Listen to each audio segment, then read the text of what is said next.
ലോക പ്രമേഹ ദിനത്തിന്റെ ഭാഗമായി വടകര ഡയമണ്ട് ഹെൽത്ത് കെയറിന്റെ നേതൃത്വത്തിൽ സൗജന്യമായി വിവിധ പ്രമേഹ രോഗ പരിശോധനകളും ബോധവൽക്കരണവും നടത്തി.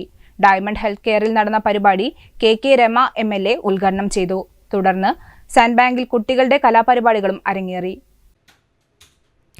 ടൈപ്പ് 1 പ്രമേഹബാധിതരായ കുട്ടികൾക്കും കൗമാരക്കാർക്കും സമഗ്ര ആരോഗ്യ പരിരക്ഷ ഉറപ്പുവരുത്താൻ സർക്കാർ ആവിഷ്കരിച്ച് നടപ്പാക്കിയ മിഠായി പദ്ധതിയുടെ ഒരു സാറ്റലൈറ്റ് യൂണിറ്റ് വടകര ജില്ലാ ആശുപത്രിയിൽ സ്ഥാപിക്കാനുള്ള നടപടികൾ സ്വീകരിക്കുമെന്ന് കെ രമ MLA ഉറപ്പു നൽകി. ലോക പ്രമേഹ ദിനത്തിന്റെ ഭാഗമായി വടകര ഡയമണ്ട് ഹെൽത്ത് കെയറിന്റെ നേതൃത്വത്തിൽ type 1 diabetic welfare society, angels Kerala emergency team എന്നിവരുടെ സഹകരണത്തോടെ സംഘടിപ്പിച്ച പരിപാടി ഉദ്ഘാടനം ചെയ്ത് സംസാരിക്കുകയായിരുന്നു അവർ. എനിക്ക് ഒരുപക്ഷെ ഇന്ന് അഫ്രോസ് ഡോക്ടർ ഇവിടെ സംസാരിക്കുമ്പോൾ ചില ഉത്തരവാദിത്തങ്ങൾ കൂടി പറഞ്ഞിട്ടുണ്ട്. ഞാനത് വളരെ സന്തോഷത്തോടെ ഏറ്റെടുക്കുകയാണ് ഡോക്ടർ.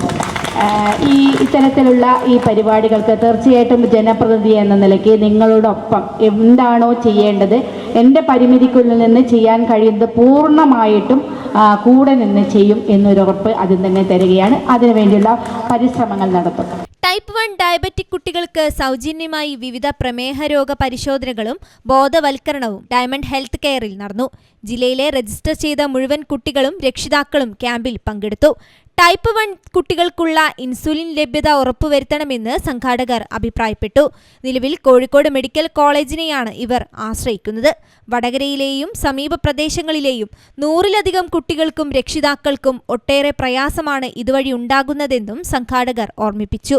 ചടങ്ങിൽ IIM പ്രസിഡന്റ് ഡോക്ടർ മുഹമ്മദ് മുല്ലക്കാസ് അധ്യക്ഷനായി. ടൈപ്പ് 1 കുട്ടികളും മാതാപിതാക്കളും നേരിടുന്ന മാനസിക ശാരീരിക പ്രശ്നങ്ങൾ സംബന്ധിച്ച് ക്ലാസ് എടുത്തു. ശിശുരോഗ വിദഗ്ധൻ doctor C Hameed, coastal police sub inspector Abdul Salam എന്നിവർ സംസാരിച്ചു. കുട്ടികളുടെ വിവിധ കലാപരിപാടികളും അരങ്ങേറി. Diamond health care public relation officer V Bikhil Babu Diamond team പരിപാടികൾക്ക് നേതൃത്വം നൽകി. News bureau, Vadakara.